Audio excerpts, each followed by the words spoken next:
No es verdad, bienvenidos, muy buenos días. Buenos días. Bien, buenos días. Gusto saludarles. Bueno, volvemos al mismo punto, ¿no? Volvemos al mismo punto. Es decir, ¿qué es lo que ha pasado el día de ayer? ¿Un terremoto de alta intensidad? ¿Un sismo de alta intensidad? ¿No es cierto? 8 horas ya nos ha explicado el ingeniero Tavera esta diferencia, ¿no? Porque la gente está discutiendo es sismo, es terremoto. Es decir, si pasa determinado grado de intensidad, pero no es necesariamente así, ¿no? Sí. Bueno, ahí hay todos los medios de comunicación internacional, sobre todo, refieren a un terremoto de magnitud 8 grados, porque es la magnitud, digamos, el pico más alto, mientras que en el Perú lo que se mide la magnitud promedio, los dos picos más altos de la magnitud, por eso es 7.5, ¿no? Pero a nivel mundial, este sismo es el más fuerte de lo que va del año. ¿En todo el mundo? En todo el mundo. Claro, es 8, ¿no? ¿Sí? Ahora, pero hay una diferencia, o sea, lo que nos explicaba el ingeniero Tavera es lo siguiente, ¿no es cierto? Hay una serie de factores que hay que tener en cuenta, no solo medir la intensidad, sino cuán profundo es el epicentro, ¿no es cierto? Y las características de la zona afectada, si es densamente poblada, la calidad de las construcciones, si la gente tiene protocolos de acción para una emergencia de esta naturaleza. Es increíble la historia de este chico, que se muere, que se muere por salir corriendo y se golpea la cabeza. ¿No? Sí, sí, sí. En este tema no solamente hay que ver la magnitud, ¿no? Sino también el tipo de suelo. Exacto. El tipo de suelo. No es lo mismo Moyobamba, claro, ¿no? Que está en una loma, por decirlo mismo. Sí. O Lamas, que también la ciudad de 3 pisos, macizo, está en altura. Lógicamente. Dura. Que la laguna de Sauce, por ejemplo, o las llanuras de inundación del Huallaga, donde el terreno es arenoso y se produce este fenómeno de liquefacción de suelos, el agrietamiento, inclusive brota agua del suelo, ¿no es cierto?, por la compresión que ocurre ahí. Y lo mismo hay que tomar en cuenta también la cantidad de gente y de viviendas que hay en el territorio, ¿no? No es una zona densamente poblada, no existen grandes ciudades, como el caso de Lima, Pisco, etcétera. Y por otro lado, también ver el tema de la forma como se ha producido el sismo, ¿no? Es decir, ha habido una vibración continua, ¿no? Intensa para esas zonas, para nosotros, un temblor, ¿no? Y entonces eso ha permitido que la gente salga afuera. Recordemos que Moyobamba, por ejemplo, ha sido remecida y destruida por el terremoto de 1946. En el año 90 y 91 hubo terremotos en Rioja y en Moyobamba, y entonces las viviendas deterioradas, una fecha similar, ¿no? Porque antiguas, el 29 de mayo. Sí, sí, esas viviendas deterioradas antiguas ya fueron destruidas, ¿no es cierto? Y el segundo terremoto del 90 continuó destruyendo las viviendas de adobe antiguas, y entonces se produce un proceso de renovación también de viviendas en esa zona, ¿no? Entonces, todo esto va cambiando, el suelo, pero al final, en el tema del suelo me parece interesante la precisión.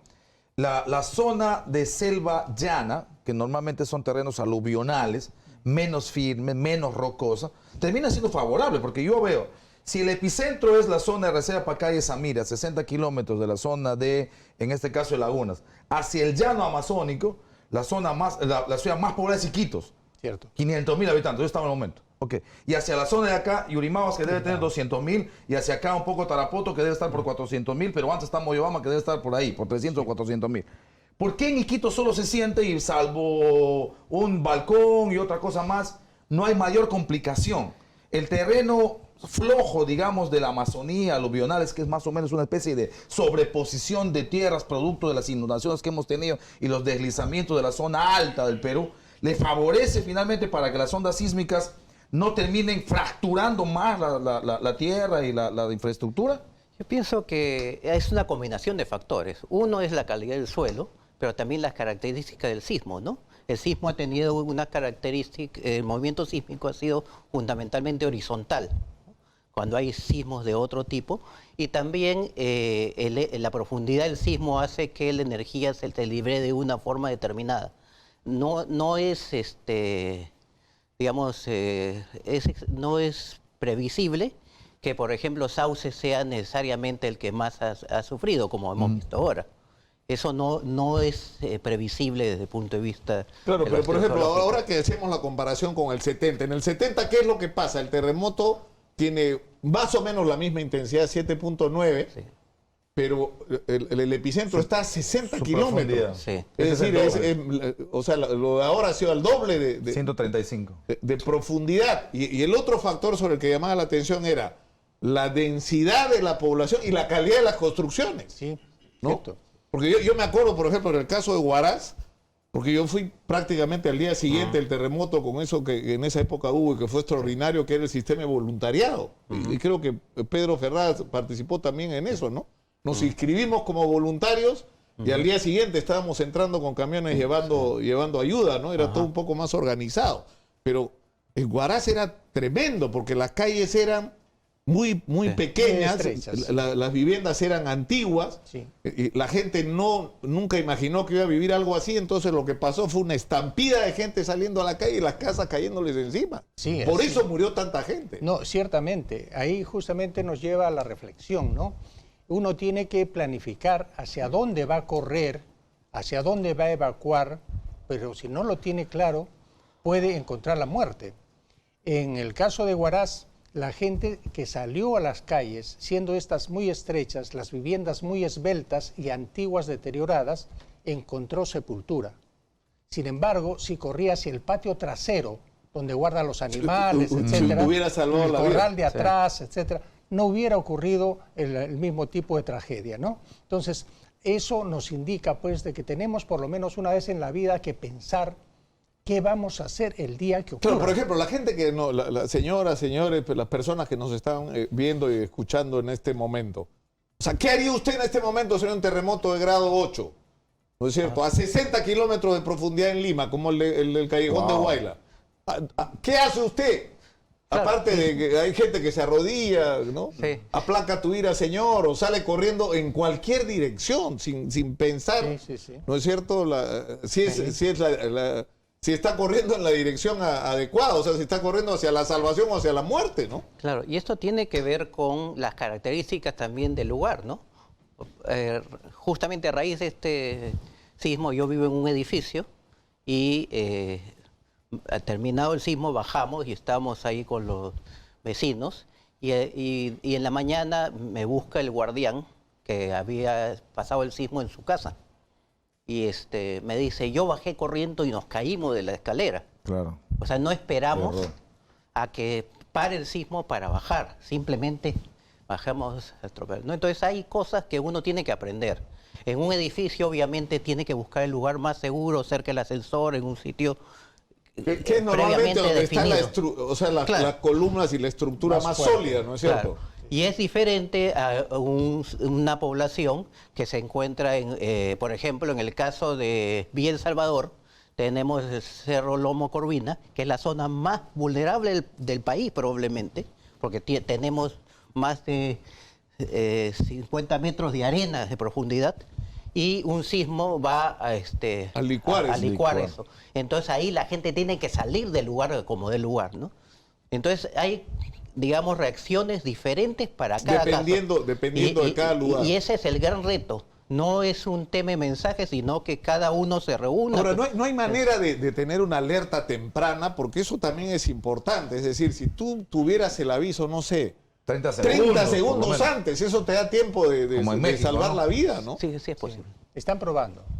El Instituto Geofísico está probando poner algunos instrumentos que puedan detectar en algunas de las islas frente al Pacífico y que dé una cantidad de tiempo, aunque sea 20 segundos, 30, para poder dar la alerta, ¿no? Pero en caso de terremoto, En caso Sí. de terremoto, sí.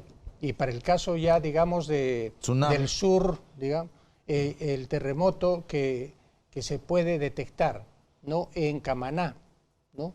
Siendo 100 o 120 kilómetros la ubicación de Arequipa, podría dar también una alerta hacia Arequipa, dando algunos segundos. Más, y lo incluso. mismo daría para la zona de Huancayo en caso que Ahora, hubiera terremoto pero en Lima. para eso es clave, es decir, pero eso es bien importante, ¿no es cierto? Porque yo creo que nosotros Para el fenómeno del niño estamos que si la NOAA dice, la NOAA no dice, la NOAA son los gringos que tienen sus propios intereses, nosotros tenemos los nuestros. Sí. ¿No es cierto? Porque a nosotros nos está afectando el cambio climático, ahora tenemos el niño más el niño modoki del que se está hablando ahora, o sea, es decir, deberíamos tener nuestros propios sistemas de registro de la variación de la temperatura del mar o en el tema sismológico, ¿no es cierto? Sí. Que nos permita tener una alerta temprana, es decir, porque 30 segundos o 20 segundos ayuda enormemente. Sí. Pero además eso interconectado al sistema de comunicación. de comunicaciones. Ahora, ayer ha funcionado lo de los SMS, ¿ah? Ayer ha funcionado. Todo el mundo se ha comunicado por SMS, o la mayor parte de la gente ya ha funcionado. Sí.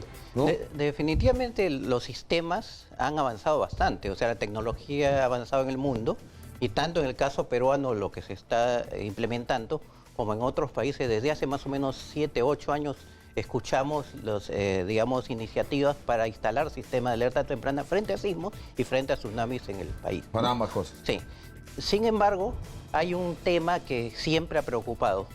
Si yo le digo a la gente en este momento, dentro de 20, 30 segundos va a haber un sismo y la gente sale en pánico, no ayuda esto. Previamente es importante que la gente conozca qué hacer, ¿no?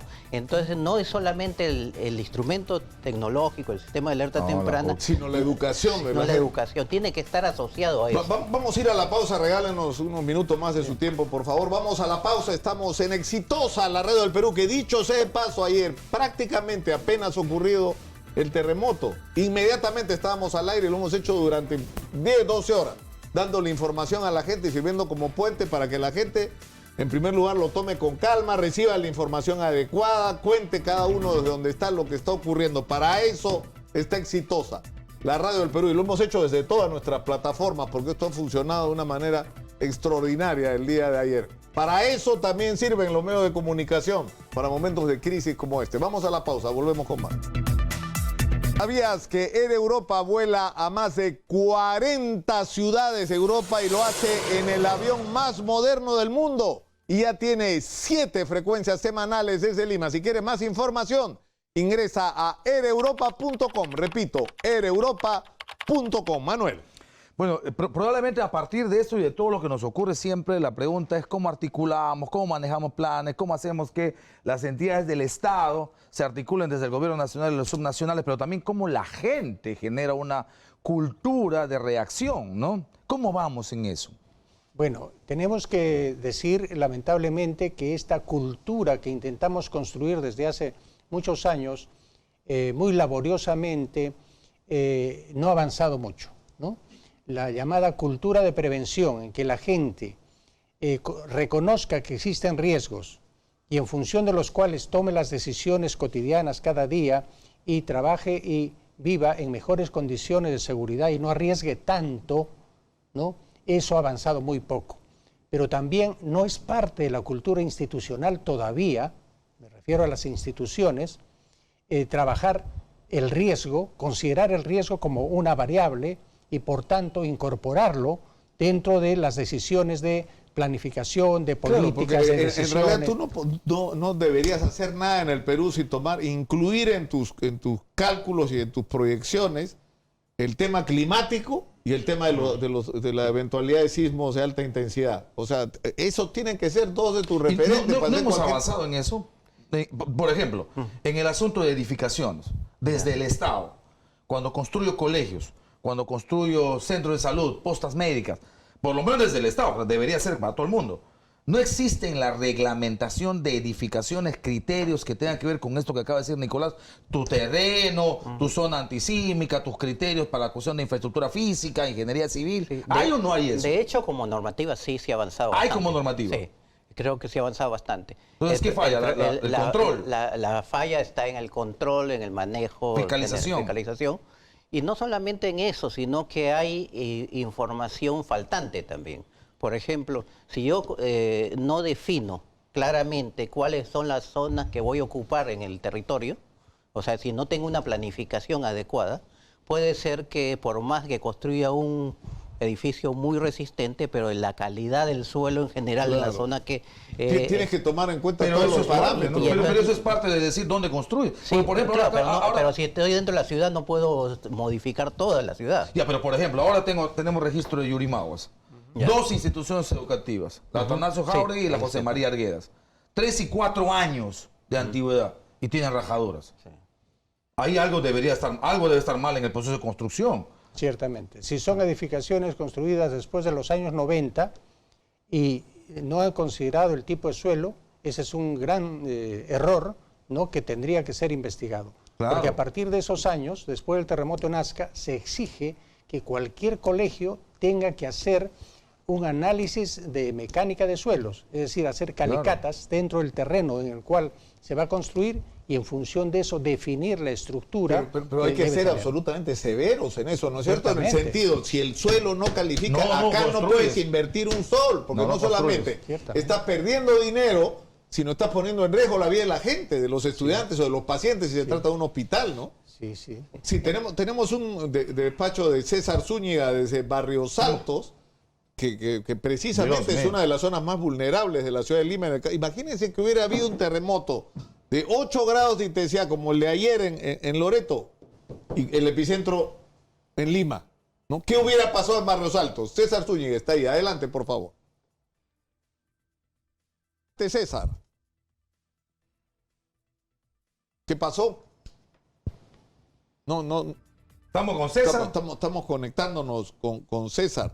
La pregunta En es... general, el centro de Lima, ¿no? Es una cosa que es increíble. No, pero además hay Cercado. mapas. Con Pedro hemos hablado de esto, porque además en algún momento, y fue increíble el origen, las compañías de seguros contratan una investigación para el tema este de las garantías, las hipotecas, ¿no es cierto?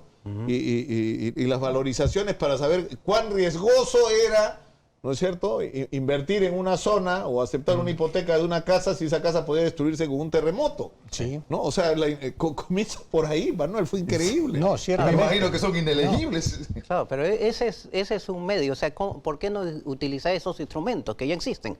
En el caso de las compañías de seguro, ¿no? Claro, Y pero por ejemplo, hay aplicar un lo mapa mismo. de riesgo en Lima muy... Ciertamente. ¿No es cierto? Claro, Ciertamente. es Ahí- un mapa, un nivel de detalles que todavía falta, ¿no? Bueno, O sea, tenemos que decir lo siguiente, que cuando nosotros comenzamos en este tipo de trabajo, los años 80, para nosotros el mapa de vulnerabilidad sísmica de Lima, que está plasmado en un libro, eran 5 distritos que tenían las viviendas más antiguas deterioradas y hacinadas en la ciudad, que era el centro de Lima, el Rímac, tenemos luego La Victoria, La Callao, Agustina, imagino.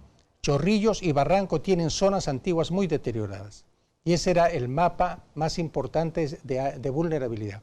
Sin embargo, cuando hemos vuelto a hacer los estudios a partir de los años 90 y actualmente, tenemos que la ciudad se ha expandido por las laderas y toda la periferia también tiene su especificidad y sus características de vulnerabilidad y que hay que considerarla con mucho cuidado, porque se han poblado todas esas laderas sin considerar el tipo de suelo, sin que la gente sepa hacer un corte adecuado del cerro y han construido sobre No, relleno. y además hay el tema de la autoconstrucción que no tiene Eso caracteriza ninguna justamente supervisión este zona. técnica. De otro lado, hay que señalar que los 50 distritos que tenemos entre Lima y Callao, 17 solamente tienen estudio de zonificación sísmica que los ha hecho SISMIT por encargo del Ministerio de Vivienda y que van cada año avanzando en 3, 4 más y así hasta que tenemos el mapa completo. Tenemos ahora sí a César Zúñiga en Barrios Altos. César, adelante, por favor. Ya sé, Nicolás, muy buenos días. Información en vivo. Estamos en Barrios Altos, exactamente en la Quinta Madero, uno de los lugares, una de las tantas quintas en esta zona que se encuentran ya afectadas y deterioradas y en riesgo latente de que ante cualquier movimiento sísmico pueda colapsar, como ya sucedió en anteriores ocasiones en esta zona. Vamos a hablar rápidamente con alguna de las vecinas. Señora, estamos en vivo para Éxitos. Estamos con la señora Lucero. ¿Cuántos años lleva viviendo en este lugar? Ya 10 años. Buenos días. Ya tengo 10 años viviendo acá en esta quinta, de Madero. Señora, ¿y cuál es la situación? Nosotros podemos apreciar que están afectados por la humedad, hay algunas paredes que ya están a punto de colapsar. ¿Cuál es la situación exacta? Usted, por ejemplo, ha puesto a un análisis correspondiente de cuál sería la situación, el riesgo en el que ustedes se encuentran? Claro, o sea, en mi casa las paredes ya están todas rajadas que se pueden colapsar, ¿no? Y así hay muchos casos. ¿Cuántas familias son las que viven acá en promedio? Como 80, 90 familias. Y ustedes en este caso, en el caso de que pueda colapsar, ¿tienen algún lugar a donde asistir? Si es que en este caso colapsara ante cualquier movimiento sísmico. No hay no tengo, o sea, no tendría dónde llegar, dónde vivir, no. Señora, ¿y qué finalmente pediría usted a las autoridades para que puedan apoyarle en este tema? Porque son más de 80 familias que usted me indica que viven acá. Sí, que vengan, nos apoyen y vean, pues no verifiquen cómo están las casas, cómo se pueden colapsar, pues en un terremoto se colapsa todo, pues, ¿no? Bien, muchísimas gracias. Entonces, es la situación César. que se tiene en solo una de las quintas de las tantas que habitan en esta pero parte que de ahí Lima, no debería vivir, los que no ciudadanos, nadie. y bueno, ellos Ahí directamente no hay forma, indican, ¿no? como en el caso de la señora Lucero, que en cualquier situación de emergencia no tienen a dónde asistir, y en este caso también no pueden salir de ese lugar porque ya llevan muchos años viviendo, por lo cual César. solicitan la invocación de las autoridades. Vamos con ustedes en estudios. Ok, yo quería preguntar, César, si harías, no sé, un toque de puerta a las que están ahí, le preguntas si alguna tiene mochila, no sé si alguna tendrá.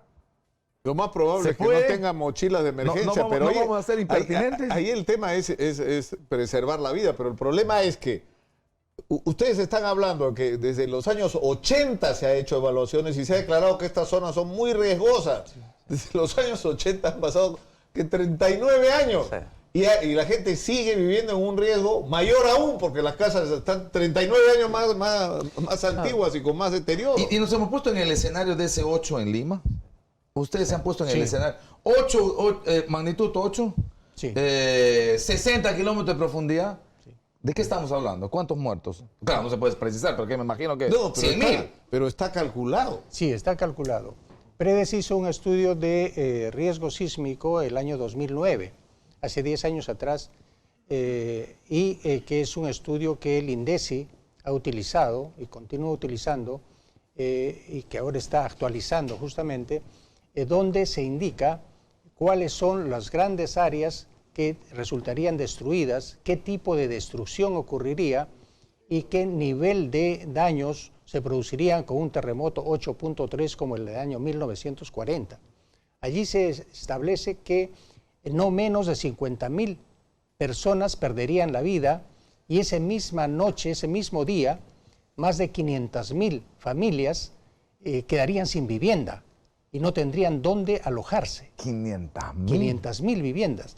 Hagamos la correlación entre lo que sucedió en Pisco, 500 muertos, Casi 600. claro, 560 y en pico. este caso Lima, Wow. que no es Pisco, 50.000 muertos, estamos hablando de 10 veces más, o no, 100 veces Lo más más. probable es que venga un correlato de tsunami, ¿no? Sí. Y encima el No, tsunami que es claro, posible. pero además hay otros factores. Por ejemplo, el problema que hay con el relave acumulado en el, ¿no es cierto? De altamente contaminante que si se rompe y cae sobre, nos provocaría un problema de agua que se sumaría. O sea, tenemos 3.000 puntos según la Cámara de la Construcción, hay 3.000 puntos de conexiones de agua que en este momento podría, y lo vivimos todos los días damos noticias de dónde se rompieron los tubos. En un terremoto se van a romper esos 3.000 puntos Sí.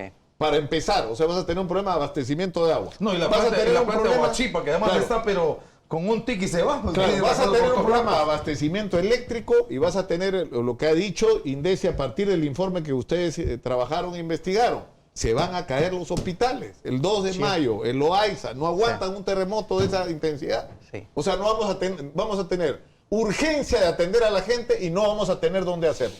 Bueno, la primera cosa es que el número de muertos dependerá también de lo que haga la gente. Claro. Y ese es un reto importante. No podemos decir solamente 50.000 muertos y decir, bueno, ahí nos quedamos, sino cuál es la meta. ¿Qué vamos a hacer para que eso no para ocurra? que la gente actúe Porque de no tal sé, manera 100.000 que no también, se muera. ¿no? Terrible. ¿no? Esa es la primera cuestión. Correcto. La segunda cosa tiene que ver con las medidas a tomar, ¿no? O sea, definitivamente se tiene que modificar y se está avanzando en normativa, pero no se avanza suficientemente en la intervención en las zonas de altísimo riesgo. Fiscalización. Muchas gracias por estar con Gracias, nosotros.